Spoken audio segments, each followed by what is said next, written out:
The reading for the fifth Sunday after Epiphany is from 1 Corinthians, the 9th chapter, which can be found on page 931 in the Bibles in the pews. God entrusted Paul with the responsibility of bringing the gospel to diverse people. Hence, the focus of Paul's ministry is not his own rights or privileges as an apostle, but the privilege of serving God by freely sharing the good news of Christ with others. If I proclaim the gospel, this gives me no ground for boasting, for an obligation is laid on me, and woe to me if I do not proclaim the gospel. For if I do this of my own will, I have a reward. But if not of my own will, I am entrusted with a commission. What then is my reward? Just this, that in my proclamation I may make the gospel free of charge, so as not to make full use of my rights in the gospel. For though I am free with respect to all, I have made myself a slave to all, so that I might win more of them. To the Jews I became as a Jew, in order to win Jews. To those under the law I became as one under the law, though I myself am not under the law, so that I might win those under the law.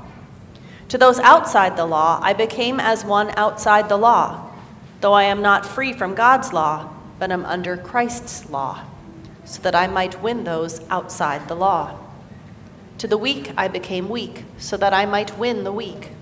I have become all things to all people, that I might by all means save some. I do it all for the sake of the gospel, so that I may share in its blessings. The word of the Lord. Thanks be to God. The Holy Gospel for this fifth Sunday of Epiphany is found in the book of Mark, the first chapter. As soon as Jesus and the disciples left the synagogue, they entered the house of Simon and Andrew with James and John. Now Simon, or Peter's mother-in-law, was in bed with a fever, and they told him about her at once. Jesus came and took her by the hand and lifted her up. Then the fever left, and she began to serve them. That evening at sunset, they brought to him all who were sick or possessed with demons, and the whole city was gathered around the door. And he cured many who were sick with various diseases and cast out many demons. And he would not permit the demons to speak because they knew him. In the morning, while it was still very dark, he got up and went out to a deserted place. And there he prayed. And Simon and his companions hunted for him. When they found him, they said to him, "Everyone is searching for you." He answered, "Let us go to the neighboring towns, so that I may proclaim the message there also, for that is what I came out to do." And he went throughout Galilee, proclaiming the message in their synagogues and casting out demons. The gospel of the Lord. Thank you. So, we start this gospel lesson after Peter and Andrew, Mark calls him Simon, so we call him Simon Peter. But Peter and Andrew have been called to follow Jesus, and they say they'll follow him anywhere. And then James and John are invited to follow Jesus, and they'll follow him anywhere, and they go to church. Right? And then when they come out of church, they go to Peter's house. Boy, this following is really strenuous so far. But they go to Peter's house, and his mother-in-law is sick. And Jesus comes to her, and he says her name, and he raises her up. So he physically helped her get up. And after she was up, she was healed, and Mark tells us that she started serving them. Now, I thought about doing some snarky part of my sermon, talking about how, yeah, sure, when a woman gets well, the first thing she has to do is wait on the men. But I'm not going there. Just so you know, I'm not going there. Yeah, Bruce is going. That's why I'm not going there. No. So what happened was, then that word that Peter's mother-in-law was healed somehow went out from that house. And by afternoon, people were gathered to be healed and to have Jesus free them from demons. Peter's mother-in-law served. And likely, the reason was this is what she loved to do. When you get up from being sick, you want to do the things you've missed doing while you were sick. The Quakers have a saying, let your life preach, or let your life speak. Use your life to tell the story of who you are. Let your words, your actions, the way you live, demonstrate what gives meaning to your life. We heard it in the first reading too. At the very beginning, Paul said, look, I have to preach. This is just, I have to preach. I have a compulsion to do so. And then he went on to talk about what it was he preached. We have these things. What must you do? Martin Luther talked a lot about vocation. And we think of vocation as what we do to earn a living. But that isn't what it was for Luther. In his day, the people who were understood to have vocation or a calling were only the priests and the nuns who worked in the church. So you had a calling from God if you were called to be a church professional. Luther said, that's not true. We are all priests in the household of God. We all come before God. And so each one of us has a calling, or more than one calling. Actually, each of us have several callings, many vocations, things that we love to do. Vocation does not have to be what you do that makes money. Vocation is what do you do that brings meaning and joy to your life. I want to commend to you Parker Palmer, who wrote, he's a Quaker educator, and he wrote a little book called Let Your Life Speak. And it's about this idea of vocation. Who are you? And these are a couple things he says. Before I can tell my life what I want to do with it, I must listen to my life telling me who I am. This is a great exercise, and I commend it to you.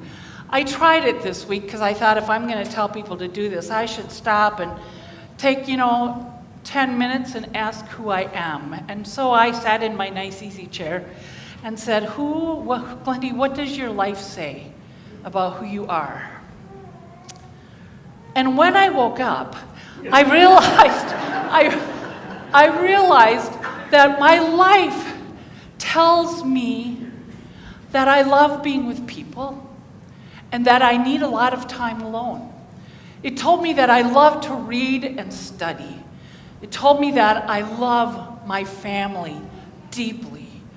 And it told me that this, what I'm doing right now, is one of the deepest loves of my life. Right? I have a lot of vocations. I'm a preacher. I'm a great aunt. My great niece, by the way, who's 7, started a blog, or started a newsletter that she text messages to the family. And in it, a couple weeks ago, it said, P.S.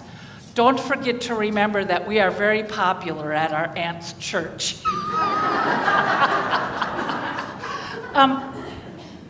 So I'm a daughter, I'm a sister, I'm a studier of the Bible, and I'm a studier of other words. I'm a person who lives with mental illness. I'm an alcoholic who's been sober almost, God willing, I will be sober 13 years in March. Right? Oh, thank you. So those are all ways that I live out who I am. And you could list things like that. Parker Palmer also says this, and this was really helpful to me. Our strongest gifts are usually those we are barely aware of possessing. They're part of our God-given nature, with us from the moment we drew first breath, and we are no more conscious of having them than we are of breathing. Isn't that nice? So some of our gifts, some of our vocations, we kind of need other people to tell us about. Just a hint, that's what we'll talk about at Pub Theology this month. So, who would other people say you are? And finally, this, which is Palmer's definition of vocation or call.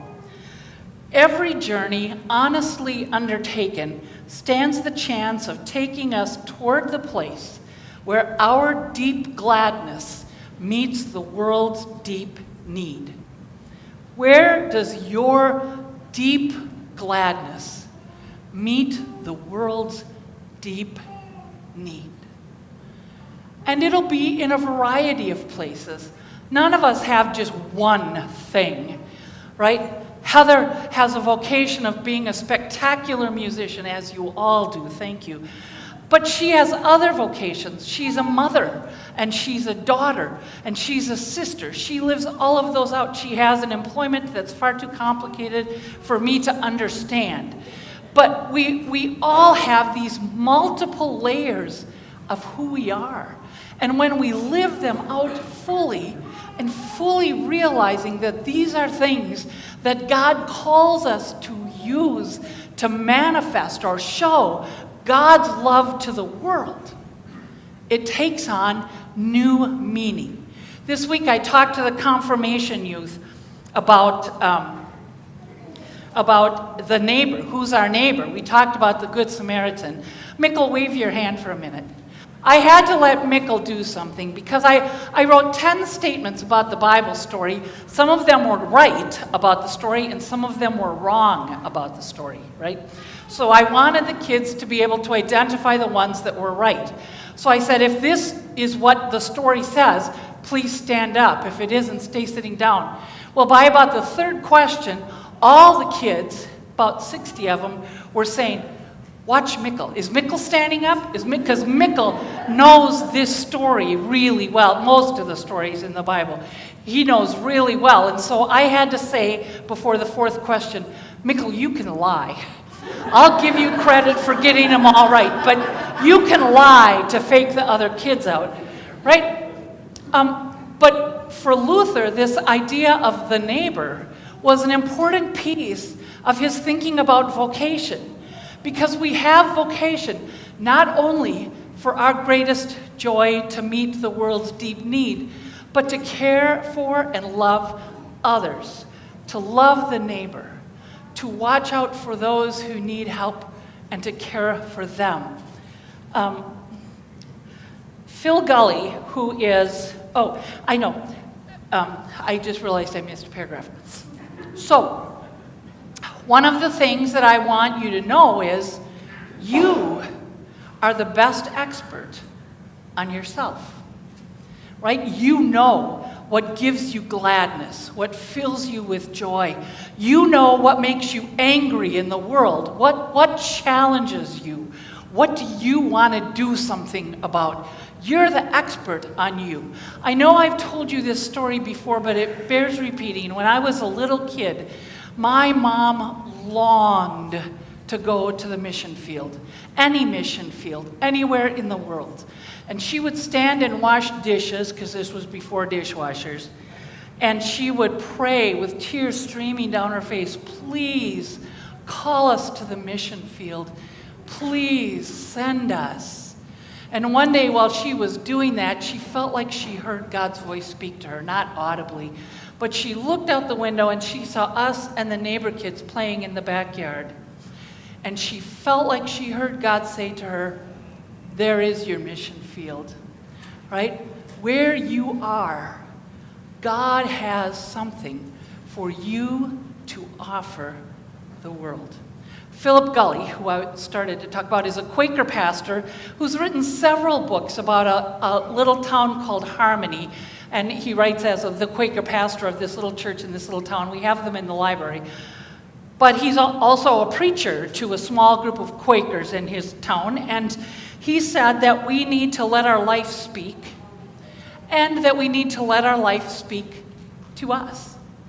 Now, that's the order he put them in. I would put them in the other order.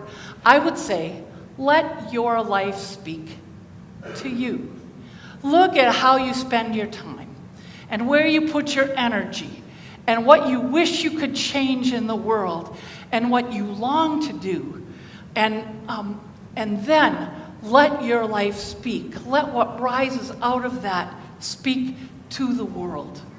Let your life speak. Think about that this week. That's what Jesus showed us in healing Peter's mother-in-law, that Jesus is about the business of healing us and setting us free so that we can become what God calls us to be. So I invite you to spend some time with that this week. Amen.